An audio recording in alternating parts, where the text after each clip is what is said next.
Vamos a ver 3 géneros. Vamos a ver familia Adenoviridae, Parvoviridae y Poxviridae. Si no les suena ninguno, pues, pero las enfermedades sí, más o menos, una que otra. Cosas importantes que tenemos que saber. De manera general, vamos a hablar sobre las características generales, para la redundancia, de cada familia. Las características morfológicas y estructurales de cada virus. ¿Se escucha? O sea, por la grabación, digo yo, porque yo sé que me escuchan. Bueno, vamos a ver el ciclo replicativo de cada uno de estos, que aunque son 3 géneros que estamos viendo en la misma clase, cada uno es muy diferente. Vamos a hablar sobre los factores de patogenia de las especies de importancia médica de cada familia. Y ojo con esto, porque van a ver ustedes que hay unos que son más importantes que otros dentro de la misma familia, y vamos a ir desglosando cada uno. Vamos a ver las patologías asociadas, nada más mencionar las enfermedades, no vamos a hablar todavía de cuadro clínico hasta el próximo ciclo, y las características epidemiológicas del agente. ¿Por qué? Porque siempre les digo, la epidemiología es importante, aunque aquí todavía digamos, no, le prestan más atención a lo demás, pero para la vida usted tiene que ir a enseñarle a su paciente cómo puede o a qué, por ejemplo en la TransMi1, a qué es resistente este virus, a qué es sensible, y como mencionó la vez pasada, en la clase pasada, el Merino, que hay para el COVID, uno ya sabía a qué más o menos el virus es sensible, por qué usaban alcohol, por qué usaban amonio, por qué no usaban lo otro. Esas cosas son importantes en esta materia. Ok, ahí es el temario, creo que todo está en su programa, por si no han revisado, revísenlo. Ok, vamos a comenzar con los adenovirus. Adenovirus, igual que en la clase anterior, es un nombre común, o sea, es como mencionar, estos son estos virus. No va subrayado, porque no es ni género, ni especie, ni nada de la taxonomía que usted ya conoce. Y así los otros virus que vamos a ver. Entonces, vamos a comenzar con los adenovirus. Ya mencioné la familia Adenoviridae. Los géneros, hay varios. De importancia médica, o sea, que infectan al humano, nos quedamos con Mastadenovirus. Mastadenovirus. Hay especies. Ustedes saben que la taxonomía dice que especies tienen que haber, pero para este virus en particular no le vamos a prestar atención tanto a la especie, sino a otra clasificación que es parte de, pero no se subrayan porque no es parte de cada de la taxonomía que ustedes conocen. Entonces, ¿qué tipo de virus es este? Es un virus ADN, bicatenario, lineal. Pertenece a la clasificación de Baltimore, grupo 1. ¿Por qué? Porque es bicatenario y es ADN.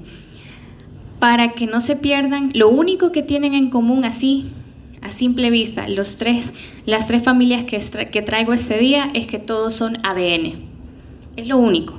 Y ya vamos a ir viendo que pertenecen igual a diferente grupo según la clasificación de Baltimore. Entonces, adenovirus, grupo 1, según la clasificación de Baltimore. Este virus fue allá por 1953 encontrado por primera vez en las células adenoides del humano. Hay más de 100 serotipos y de estos más o menos 51, 57, 60 son los serotipos que pueden causar enfermedad o pueden infectar al humano, más bien. Serotipos. Entonces, con respecto a la morfología, no les puse imagen aquí, ahí está. Con respecto a la morfología vamos a hablar de que es una cápside con qué simetría y cosaédrica. ¿Qué otro nombre tiene? Cúbica.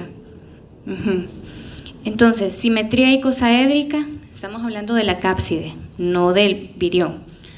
De 70 a 90 nanómetros de diámetro. El tamaño no me interesa que se aprendan cuántos nanómetros y todo eso para ninguno de los que vamos a ver. Se los pongo para que vean más o menos el tamaño o la diferencia de tamaños, porque parvovirus viene de parvum, que significa pequeño, es uno de los virus más pequeños que existe. Por eso 70 a 90 nanómetros de diámetro. Está constituido por 252 capsómeros. Los que estuvieron en la clase de generalidades recordarán qué son protómeros, qué son capsómeros, ¿verdad? ¿Qué son capsómeros? El conjunto de protómeros. Entonces, este virus cuenta con 252, que cada uno de estos forma una cara de la simetría icosaédrica. Ya la vamos a ver en imagen. Está compuesto por 13% de ADN y más o menos 87% de proteínas. El genoma, ya mencionamos, ADN bicatenario lineal de más o menos 26 a 45 pares de kilobases. Eso igual, no necesitan aprenderse cuántos pares de kilobases, pero se los pongo para que más o menos sepan cómo va la estructura. Tiene muchas proteínas, igual que todos los virus. Ustedes saben que están compuestos casi que en su totalidad por proteínas. Sin embargo, me interesan mucho estas tres, los exones, las bases pentonas y la fibra, que son fundamentales para que el virus se pueda replicar en la célula. Ya las vamos a ver en imagen también. Son virus desnudos, no tienen envoltura. La replicación por ser virus ADN se da en el núcleo, ¿verdad?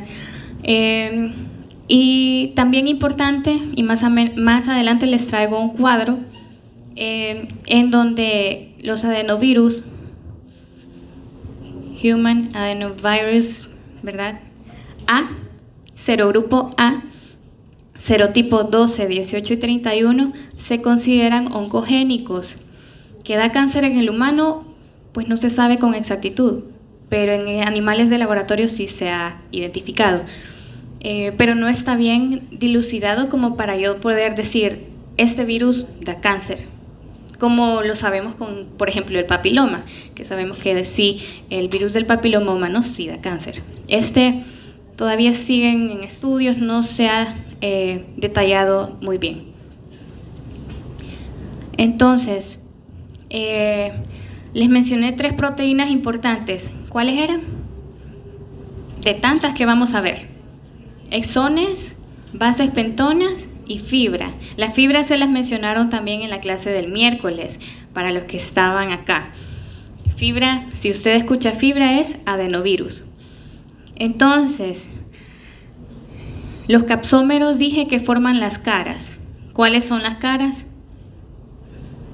Cada uno de esos que tienen forma de triángulo, ¿verdad?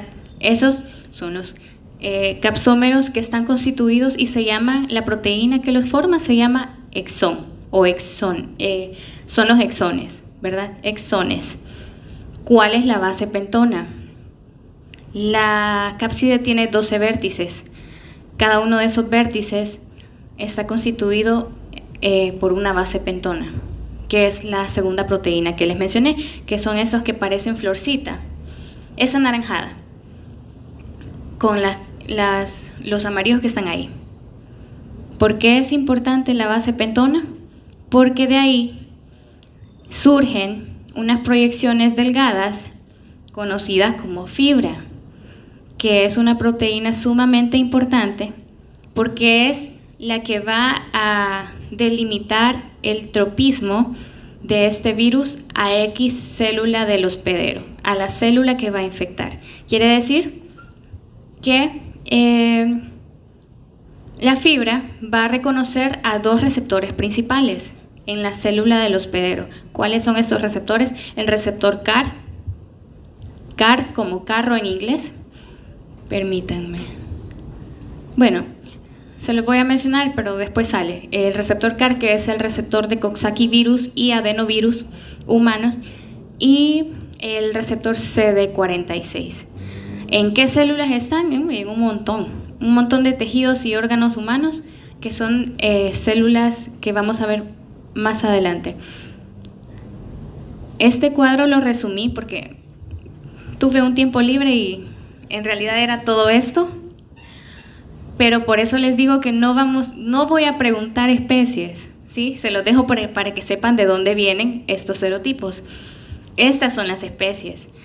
Cada serotipo tiene una especie diferente, entonces yo agrupé aquí más o menos como iba, pero pónganle, si hablamos de adenovirus, serotipos que nos importan porque causan enfermedad respiratoria, van casi que del 1 al 8, y cada uno puede que tenga una especie distinta, entonces no iba a ser que se aprendan todas las especies. Es una gran lista de clasificación, entonces mejor vamos a dejarlo con los serotipos. Entonces van a escribir adenovirus humano 1, adenovirus humano 2, sin subrayar porque es un nombre común. Ok, entonces el género es mastadenovirus, que causa o infecta a humanos y mamíferos en general, pero como a nosotros nos importan los serotipos que infectan al humano, vamos a estudiar solo esos. Se clasifican en 7 serogrupos, del A al G, A, B, C, D, E, F, G, y más de 100 serotipos, pero solo nos interesan, aquí se los he agrupado a manera de resumen, el adenovirus serogrupo A, serotipo 1, 2, 3, 5 y 7, más que todo causan infecciones respiratorias. El serogrupo D, con serotipos 8, 19, 37, infecciones oculares, y el serogrupo E, F y G, con los serotipos 40 y 41, causan principalmente infecciones gastrointestinales. Y así hay muchos, unos que pueden causar incluso respiratorias y oculares, etc. Pero dejémoslo así. Entonces, esos cuadros están en su libro de texto. Ahí están los serogrupos con sus serotipos. Y les puse eso en flechita porque son los primeros de los cuadros rosados, ¿se acuerdan? Que les mencioné que se han considerado oncogénicos, no para el humano como tal, como ya estudiado y fijo, pero tómenlo en cuenta. Ok, vamos con el ciclo replicativo. El ciclo replicativo de los adenovirus se puede dividir en fase temprana y fase tardía. Ustedes ya, yo siento que los que estuvieron en la clase pasada entendieron muy bien la parte, no, o sea, de verdad les sirvió, siento yo, porque les quedó muy claro cómo va el orden de los pasos del ciclo replicativo. Yo casi siempre trato de ponérselos en pasos, qué va primero, qué va después y lo más importante. Entonces, para que quede claro, recordemos, es un virus ADN, se replica en núcleo. Entonces, recuerden ustedes que vamos a hablar en todas estas clases de virus de proteínas estructurales y no estructurales, o tempranas y tardías, que las tempranas son las estructurales o las no estructurales. Las no estructurales. Y las tardías son las estructurales. Las no estructurales, ¿para qué nos pueden servir? Las no estructurales. Para la replicación, esa es una. ¿Qué otra? Para darle estabilidad o integridad a la cápside también, aunque no formen parte de la cápside, ojo. Y las proteínas estructurales son más que todo para, en el caso de este virus que es desnudo, para la cápside. Si fuera un virus envuelto, que ya vamos a ver uno envuelto, igual para la envoltura también es parte de la estructura del virión. Entonces vamos a comenzar. El primer paso tiene que unirse a una célula. Sabemos que los virus necesitan de la maquinaria de la célula del hospedero porque ellos no pueden replicarse por sí solos. Entonces, ¿qué proteína se va a unir al receptor? De las 3 primeras que vimos. La fibra, la proteína fibra. Esa se va a unir al receptor. ¿Cuáles les dije? Ahí está. Receptor CAR y receptor CD46. Que están en células endoteliales, están casi que en todo el cuerpo, en órganos, tejidos. Entonces, El más importante de esos dos, el receptor CAR, pero para los dos tiene afinidad ese receptor, esa proteína fibra. ¿Qué pasa luego de que se va a unir? Penetra. La penetración. Cabe mencionar que la base pentona le da una estabilidad a la unión de la fibra, ¿verdad? Ese es como su objetivo en el momento de unión. En la penetración, si es un virus desnudo, ¿por qué mecanismo va a entrar a la célula? Endocitosis, mediada por receptor. En este caso colabora una proteína que se llama clatrina, ¿sí? Que forma se ponen así agrupadas y forman una especie de cesta, y entonces el endosoma puede movilizar al virus en el citoplasma y ya luego pasa lo demás, lo que viene. Entonces, endocitosis mediada por receptor y colabora la proteína clatrina. Luego va la pérdida de cápside.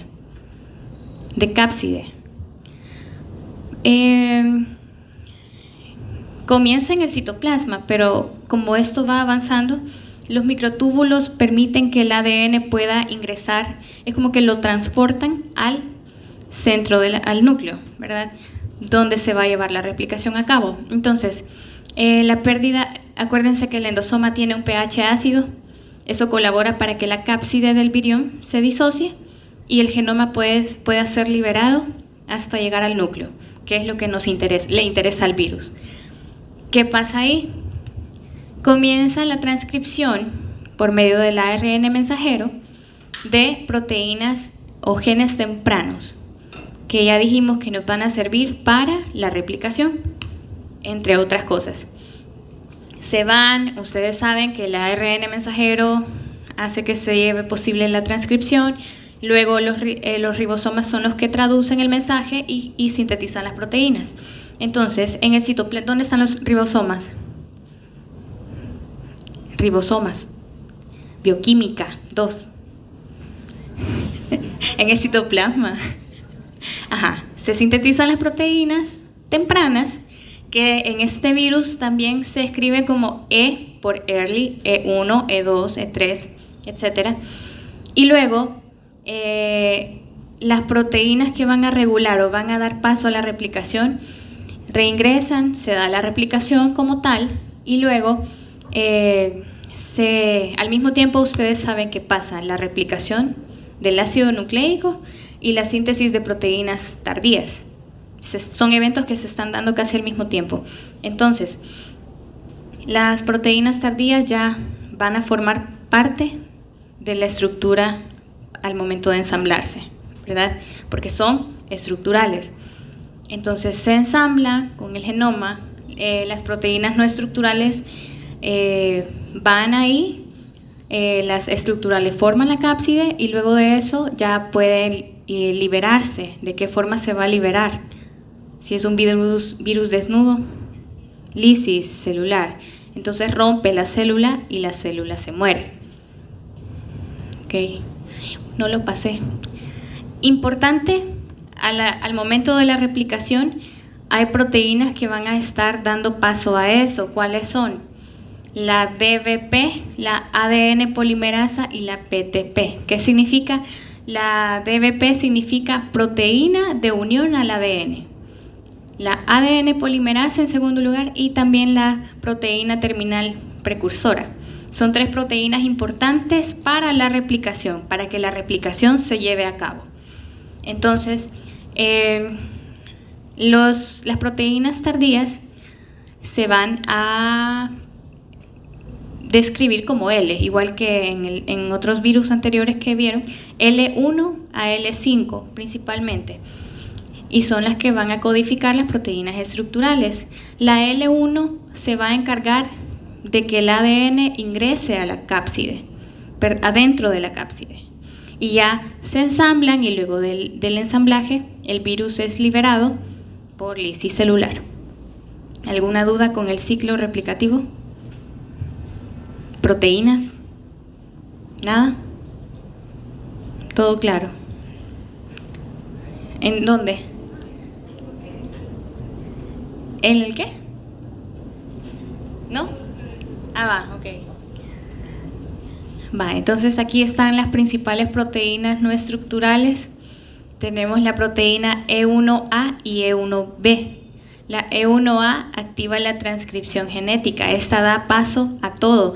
Esta va a hacer que se sinteticen proteínas posteriores también. La E1B-55K inactiva el P53 y eso hace que se evite la apoptosis, para que la célula no muera y el virus pueda lograr su ciclo replicativo completo. Entonces, principalmente para evadir la respuesta inmunitaria y para dañar a la célula. La proteína E2B, en esta se encuentran las tres que les dije que tienen que ver o llevan a cabo la replicación, que son la proteína de unión al ADN, DBP, la ADN polimerasa y la proteína precursora terminal, PTP. La proteína E3 va a evitar la presentación de antígenos al complejo mayor de histocompatibilidad clase 1 y va a inhibir el factor de necrosis tumoral alfa. Esto va a evitar también, a evadir la respuesta inmunitaria del hospedero. Y la proteína E4 que va a limitar el efecto citopatológico y de esta forma igual va a evadir la respuesta inmunitaria. Entonces, esas son las proteínas no estructurales. Estas son las proteínas estructurales y estas las vamos a clasificar en proteínas estructurales principales, las proteínas estructurales menores o de cementación y las proteínas core o las proteínas de núcleo. En el caso de las proteínas estructurales principales son las tres primeras que mencioné, que creo que ya las tienen clarísimas, que están en el típico dibujito del virus. Cuando las personas piensan en virus, se imaginan ese con las antenitas, dicen las personas. Pero entonces son las tres que están en la cápside y que se ven bien delimitadas en cualquier imagen. Las proteínas estructurales menores, las estructurales principales se pueden nombrar con el número romano también. El exón como 2, base pentona 3 y la fibra es la 4. Entonces, las proteínas estructurales menores o de cementación, y este dibujito me gustó porque usted puede ir a ver a dónde está cada una y decir, sí, está en la cápside, o sí, le da como estabilidad adentro a la cápside. Entonces, las proteínas estructurales menores son estas, o de cementación. La 3A, la 6, 8 y la 9, ¿qué van a hacer? Van a darle estabilidad a la cápside. Que si ustedes buscan esto, en esto está como adentro, rodeando a los exones, para que la cápside está como de cementación. ¿A qué le suena? A cemento. Entonces, como para no pegar, pues, pero mantener unida y darle integridad a la cápside. Y las proteínas core o proteínas de núcleo, que son las 5 y las 7 principalmente. Y aquí también ponen la precursora terminal, la proteína precursora terminal. Entonces, la proteína 5 va a proteger contra la degradación de las nucleasas y la proteína 7 va a bloquear a los sensores de las celulares del ADN y eso va a ayudar para que no se desencadene una respuesta inmunitaria. ¿Claros? ¿Sí? En cuanto a las patologías, les mencioné más o menos a grandes rasgos como los grupos de enfermedades que puede dar, respiratorias, oculares y gastrointestinales, con sus diferentes serotipos. Pero si nos vamos a nombres de enfermedades, por lo menos yo pienso en adenovirus y pienso en resfriado. No gripe, porque todo el mundo dice gripe, pero en realidad la gripe no es eso. O síntomas gripales. Entonces, resfriado común en niños y en adultos también, con esos serotipos. El resfriado común en niños, más que todo serotipo 1, 2 y 5, y en adultos 3, 4 y 7. Y neumonías en niños. En niños sí el cuadro se puede complicar bastante. Y los serotipos son 3, 7 y 21 para caso de neumonías. Y en el caso de las infecciones oculares, la conjuntivitis de piscina se llama así porque los niños van a piscinas, se infectan y Después salen todos con... Las mamás dicen, es que tiene los ojos rojos por el cloro. Puede que no sea el cloro, si pasan los días y sigue con eso, hay algo ahí. Entonces, serotipos 3 y 7. Y queratoconjuntivitis epidémicas, así se llaman, con los serotipos 8, 19 y 37. Y los gastrointestinales, que solo son 2 serotipos, ¿verdad? Diarreas. En realidad, diarrea es un signo, no es una enfermedad. Entonces, gastroenteritis. Y en inmunodeprimidos, este virus sí puede ser peligroso, porque a veces uno asocia que, por lo menos así escucho de las personas fuera, que, es que virus, ya se te va a quitar. Y así lo manejan, y como que bacterias, si le digo, mire, tiene una infección bacteriana, se asustan. No, tengo que tomar antibiótico. Entonces, y ustedes ahora se dan cuenta que los virus pueden ser tan peligrosos o más que una bacteria, ¿verdad? O sea, hay de todo, en bacterias, virus, en todo, parásitos, hongos, igual. Entonces, en inmunodeprimidos, los adenovirus pueden causar complicaciones feas, hepatitis, miocarditis en el corazón, cistitis hemorrágicas, pielonefritis y encefalitis y meningitis a nivel del sistema nervioso central. Entonces, no es como que vamos a dejar como, el virus, sí. En inmunodeprimidos todo se complica. Y con eso me quedo, no vamos a ver nada más. Y la epidemiología es un virus que está con una distribución mundial.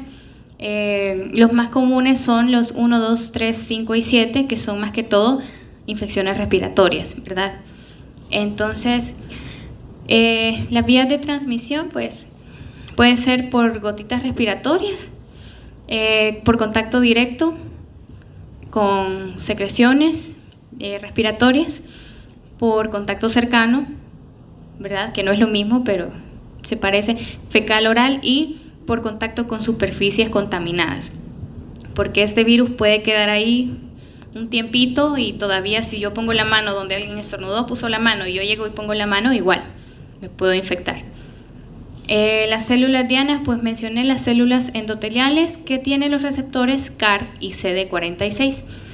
Y el hospedero, pues mamíferos en general, humanos, aves también, roedores y perro, gato, pero nos interesa el humano, ¿verdad?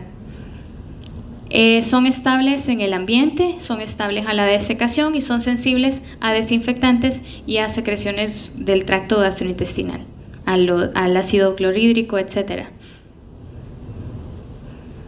Ok, vamos con parvovirus. Este es cortito.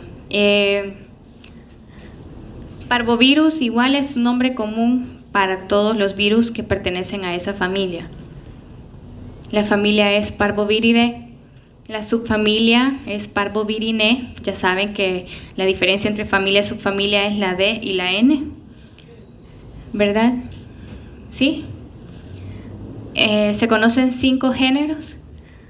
El que nos interesa porque infecta al humano es el género Erythroparvovirus, la especie Erythroparvovirus primate 1, pero esa tampoco la voy a preguntar. Y el parvovirus que infecta al humano, que causa enfermedad, es el parvovirus humano B19. No es una especie, es también, igual que en adenovirus, un nombre común. Por conveniencia se da así, entonces no lo van a subrayar. Lo demás sí, familia, todo lo que va en cursiva, usted sabe que se subraya. Todo lo que es parte de la taxonomía de la gente. Entonces, nombre común, y lo que nos interesa, en vez de la especie, vamos a usar parvovirus humano B19. Es un ADN, otra vez ADN, pero este es monocatenario. Entonces cae en qué clasificación del grupo según Baltimore, grupo 2. Grupo 2. Este se encontró un poco más reciente, en 1974, en el suero de un donante de sangre. Entonces, miren, aquí es lo de, bueno, después. Lo importante de esto es que, ¿cómo? No, más adelante, es que me adelanto. Lo importante de esto es que si usted escuchó que lo encontraron en un suero de un donante, ¿en dónde cree que se puede replicar? ¿En qué tipo de células? Sanguíneas, pero ¿cuáles? Y no les suena el género Erythroparvovirus. Pero los eritrocitos no tienen núcleo. ¿O sí? Ajá. Entonces va a ser en los progenitores de eritrocitos y otras células. Ya vamos a ver. La cápside es icosaédrica. Lo voy a aclarar ahorita antes que se me olvide.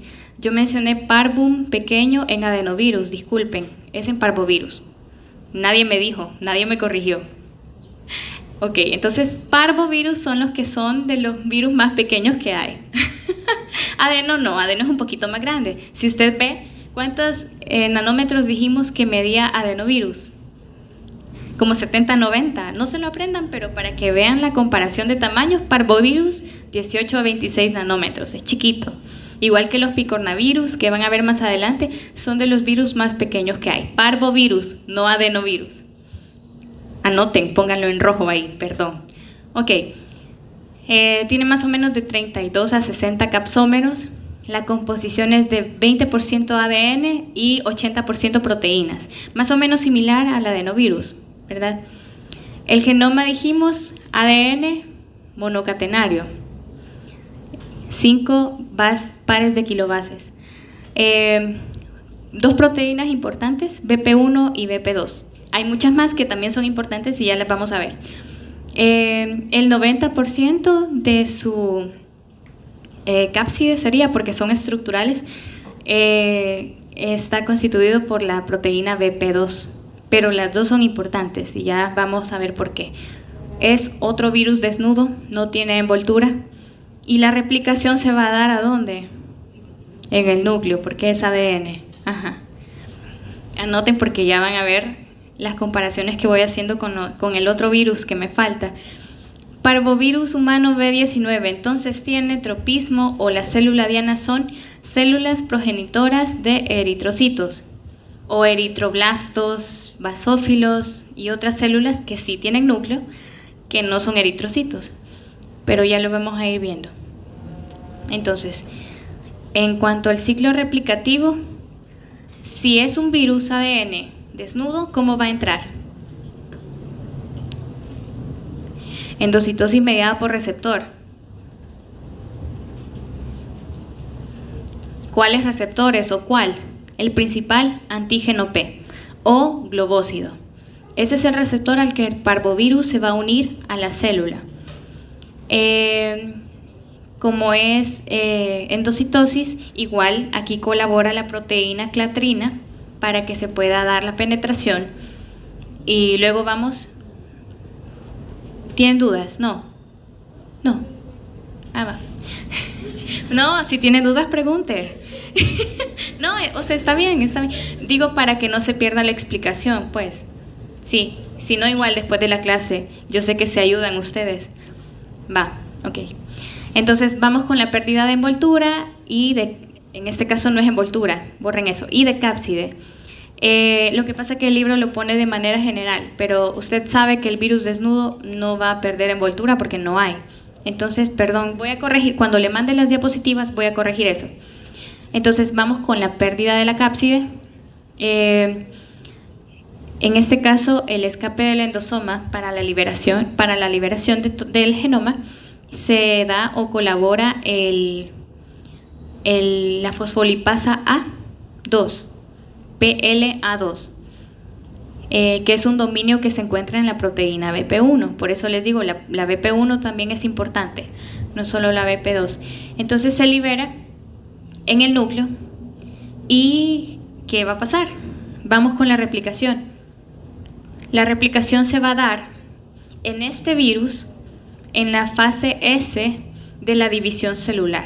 ¿Por qué? Porque el virus utiliza la ADN polimerasa del huésped.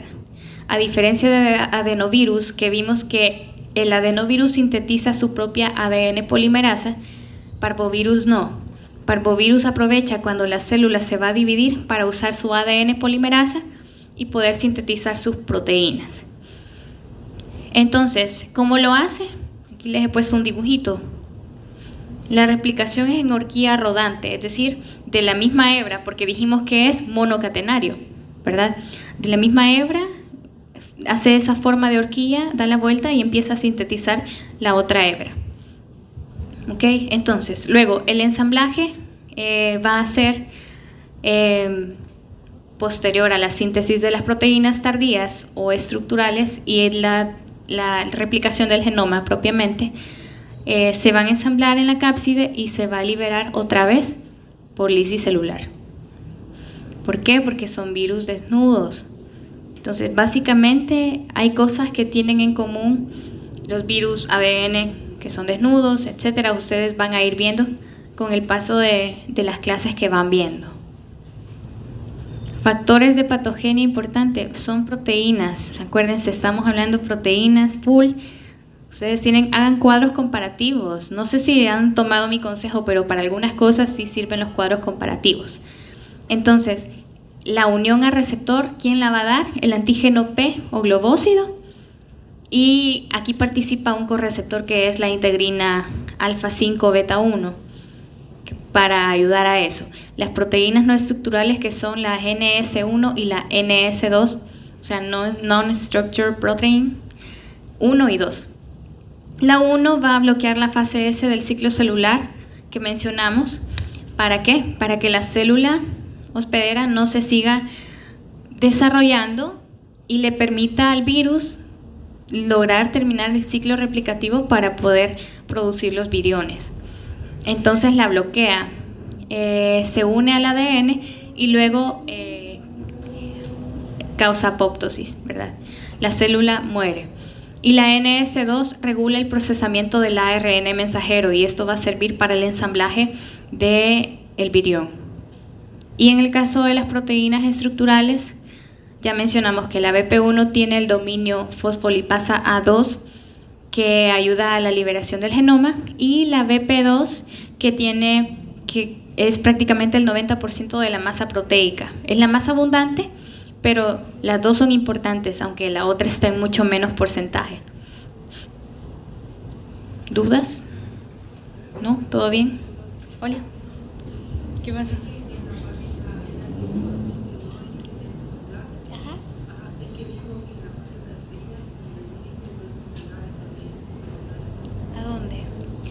Porque acuérdense que todas las proteínas se ensamblan dentro y las estructurales ya en la cápside. Ajá. Okay. Van proteínas, enzimas, el genoma dentro y la cápside. Ajá. Eso siempre. Ok, en cuanto a las enfermedades que estos virus causan, son más que todo enfermedades a nivel sanguíneo, o de diseminación sanguínea. Hay una muy común y pasa en los niños que se conoce como la enfermedad de la cachetada o de la bofetada, que a los niños les sale ese exantema en la cara, así rojito, se llama eritema infeccioso. Ese es el nombre de la enfermedad. O megaloeritema o la quinta enfermedad. Así le dicen, nombre común, quinta enfermedad también, porque fue la quinta enfermedad exantemática que se descubrió en la infancia. Porque en los niños hay muchísimas enfermedades exantemáticas que causan esos signos a nivel de cara, cuerpo, etc. Eso más que todo en niños. Y en adultos, artropatías, artritis o cualquier enfermedad a nivel de articulaciones. Esas son las como enfermedades comunes. Y las enfermedades graves están la anemia aplásica transitoria, que más que todo se da en niños, la aplasia eritrocítica pura, que esta es crónica y más que todo se da en adultos, y el hidrops fetal. El hidrops fetal es esto, es un anasarca completo, o sea, edema por todas partes y eso es fatal, es mortal, es letal. Entonces, como les digo, un virus que puede parecer algo tranquilo puede complicarse bastante. Así que, y no es como que en el país, por lo menos aquí, no mandamos a cada cosa que identificamos como posible viral a hacer qué sé yo, PCR o exámenes así que vamos a ver en el otro ciclo, pero son importantes, por lo menos usted tiene que saber detectar qué es una enfermedad por virus y qué es una por cualquier otro microorganismo.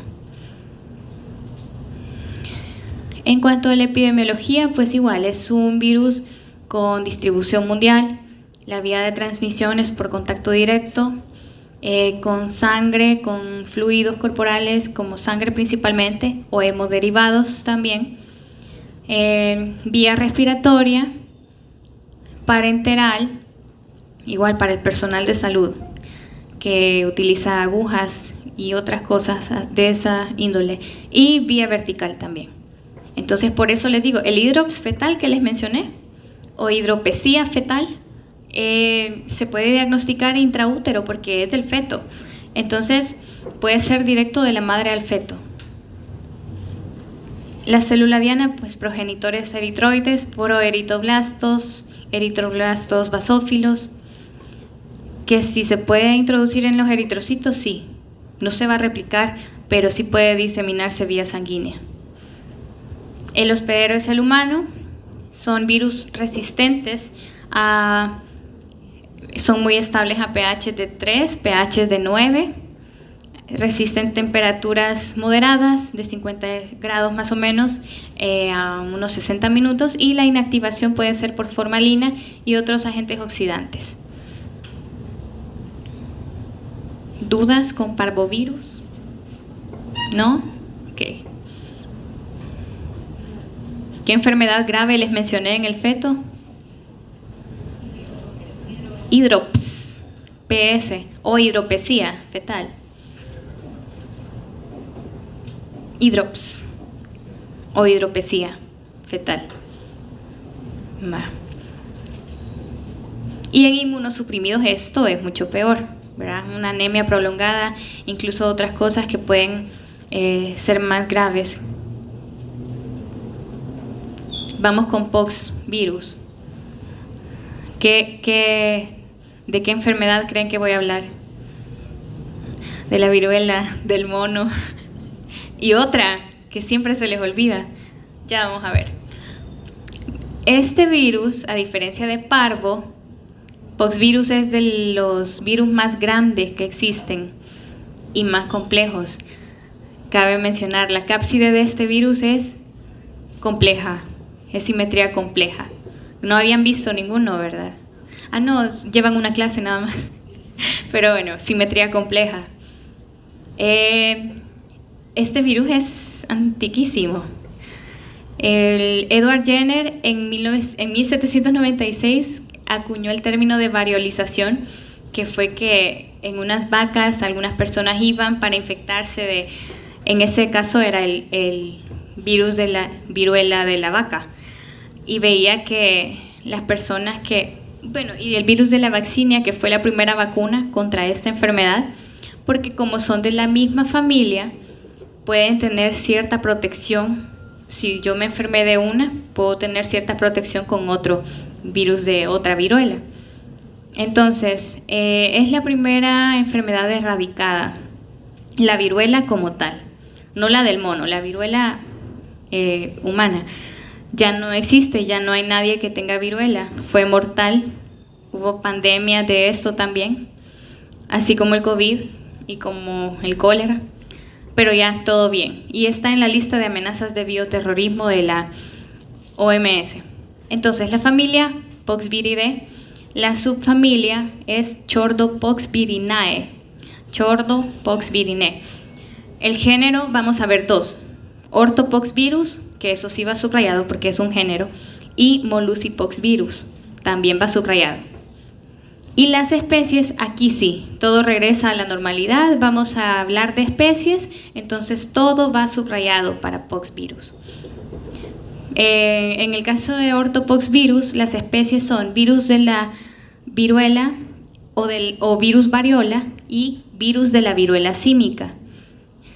En el caso de Mollusipoxvirus, la especie es virus de molusco contagioso.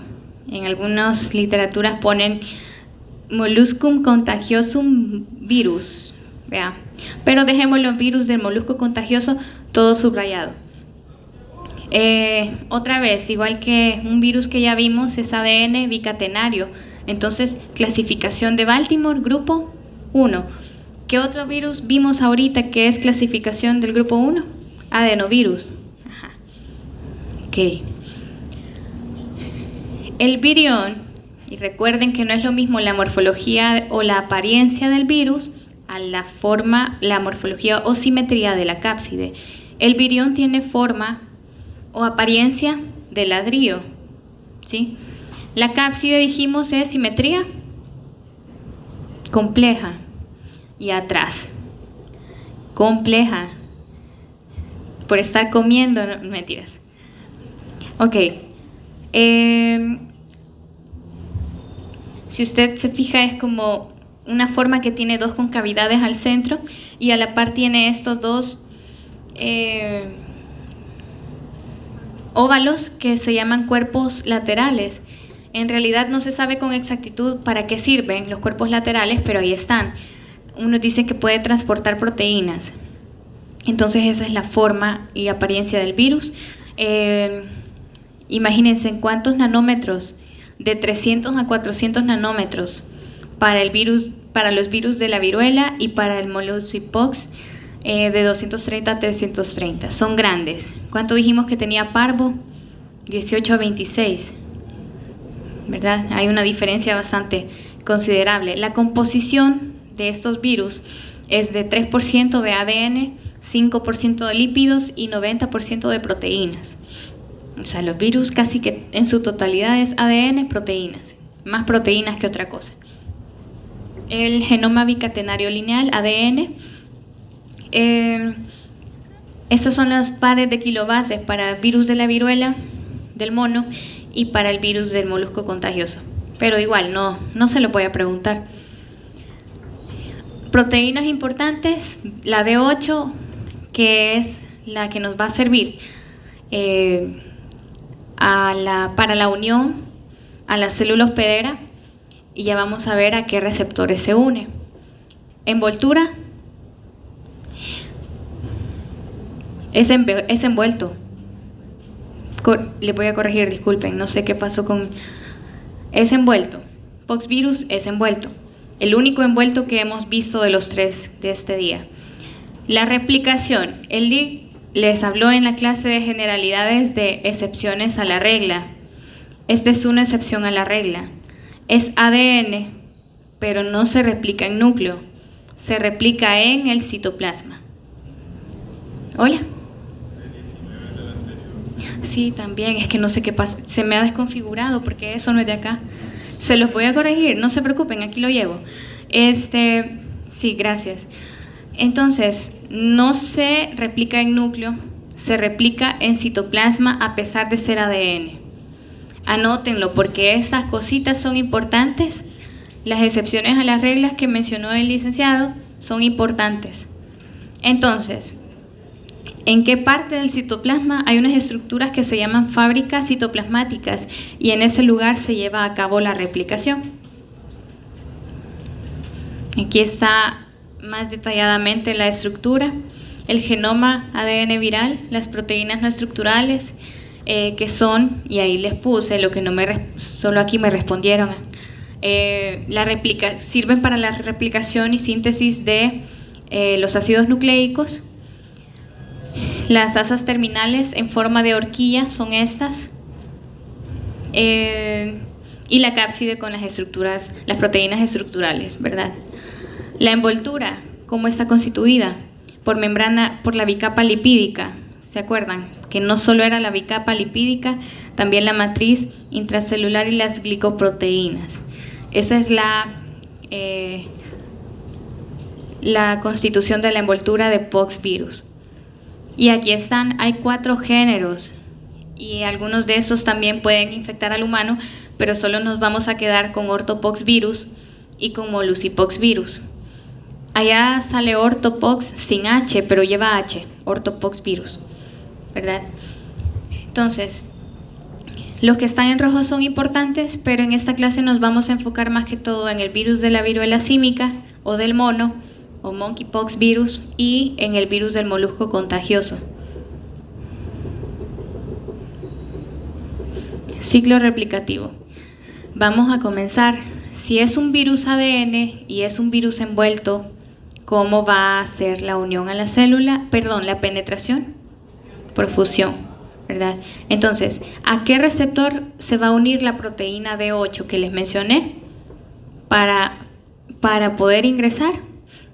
A esos, a los glicosaminoglicanos, al heparansulfato, a la laminina y a otros receptores no identificados. Entonces nos quedamos con el heparansulfato, laminina y glicosaminoglicanos. Esos son los receptores celulares a los que la proteína D8 se va a unir. Luego de la unión va la penetración por fusión. Entonces, ¿qué va a pasar? La membrana viral se une con la membrana de la célula y el virus penetra, pierde la envoltura. Aquí sí va pérdida de envoltura y de cápside. Se libera el ADN y las proteínas y enzimas en el citoplasma.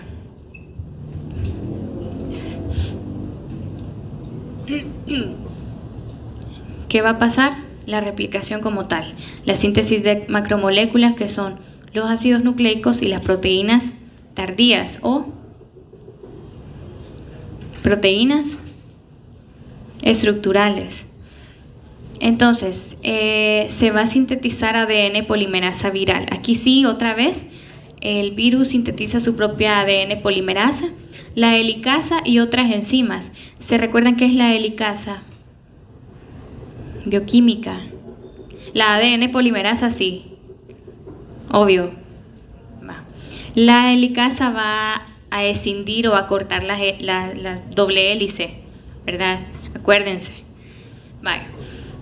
Luego de la síntesis de las proteínas y de la replicación del genoma, del ADN en este caso, se ensamblan y maduran en las fábricas virales o los cuerpos de inclusión que les mencionaba. Y la liberación se va a dar ¿por qué mecanismo? Por gemación. ¿Por qué? Porque es un virus desnudo, envuelto. No se confundan con la gemación de los hongos. Vaya, entonces gemación porque es un virus envuelto. ¿Qué proteínas son? Bueno, la célula diana va a ser principalmente macrófagos, pero aquí entran también los ganglios linfáticos, monocitos y células epiteliales de la epidermis, en el caso del virus de la viruela símica. Las proteínas no estructurales que nos interesan son principalmente la E3L, que va a inhibir el interferón. Entonces va a evadir la respuesta inmunitaria. La K3L, que bloquea la respuesta antiviral. Y el factor de necrosis tumoral alfa, que inhibe factor de necrosis tumoral alfa R, que va a inhibir al factor de necrosis tumoral. Entonces, eso en cuanto a las proteínas no estructurales. Y las proteínas estructurales, pues ya mencioné a la D8, que es la que se va a unir al heparansulfato como receptor de la célula, a la A56, que es una hemaglutinina y participa en el proceso de fusión a la célula hospedera. La proteína A27, que está implicada también en la fusión de la membrana. La proteína L1, que da estabilidad e integridad a la cápside. Acuérdense que en otros virus anteriores ya vimos una proteína L1 también. Entonces, para que vayan haciendo la comparación o diferencia, porque algunas proteínas de estas equivalen a proteínas de otros virus que ya vimos en los dos anteriores, pero que no se llaman igual. Hacen lo mismo, pero no se llaman igual. Y la proteína A14, que es una proteína de membrana que sirve para el momento del ensamblaje también. Todas esas proteínas estructurales. En el caso del virus del molusco contagioso, las células dianas principalmente son las células epiteliales de la epidermis y los queratinocitos, porque ya van a ver que se queda un poquito más a nivel de piel. Las proteínas no estructurales son, y aquí se nombran MCV por molusco contagioso virus en inglés. Entonces, MCV 159 y 160 inhiben la apoptosis. La MCB005 va a interferir en la presentación de antígenos con el complejo del mayor de histocompatibilidad clase 1. ¿Se recuerdan que ya vimos una proteína que hace esto anteriormente? En otro virus. Sí, revisen. Tiene otro nombre porque es de otro virus, pero hace lo mismo. La MCB132 interactúa con el complejo mayor de histocompatibilidad clase 1 y promueve la degradación de este. Y las MCB037 y 048, que son la DNA polimerasa y helicasa. Si yo me quedo con algo de ese cuadro, de aquel, es la MCB159 y 160 y la MCB037 y 048. O sea, la que inhibe apoptosis, esa también. O sea, las tres menos esa no están, ¿verdad? O sea, la primera, la segunda y la última. Más que todo las que tienen que ver con replicación, ADN polimerasa y helicasa. Y en el caso de las proteínas estructurales sí son importantes. Voy a mencionar solo los números, pero se pone completo. La 001 que va a mediar la unión al heparansulfato. La 036 que colabora en la fusión de la membrana. La 021 que regula la gemación y la liberación, que esta ya es como al final de todo el ciclo replicativo. La 022 que es el principal componente de la cápside. Esa es importante también. La 066 que estabiliza el núcleo. La 063 que es una proteína de unión al ADN. Y la 148 que es la proteína única del molusco contagioso y bloquea la migración de leucocitos. Entonces hay una evasión del sistema inmunitario. Importantes, la primera, la tercera, la 066 y la 148, ¿verdad? Así que eso en cuanto a proteínas estructurales y no estructurales del virus del molusco contagioso. 001, 021, 066, 148. Okay, las enfermedades, ¿cuáles son? La viruela humana. Se las traigo solo para que sepan que era la viruela que mataba y que fue pandemia y eso. Pero ya no está. Entonces, la que sí está es la viruela del mono o la viruela símica y el molusco contagioso. Que la viruela símica pues viene de animales, pero es una zoonosis y por eso infecta al humano. El molusco contagioso igual es una enfermedad que más que todo se da en niños, pero sí se puede dar en adultos. Ya vamos a ver de qué manera.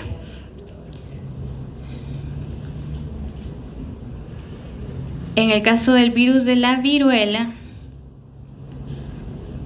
anteriormente estaba distribuida alrededor del mundo, está erradicada, ya vimos las células diana, el reservorio es el hombre, esas son las vías de transmisión: sangre, respiratoria, contacto directo con lesiones o con fluidos corporales, carne contaminada incluso se decía, y pues de la madre al feto. Entonces, esto es en cuanto a la viruela, pero me interesa más la viruela símica y el molusco contagioso.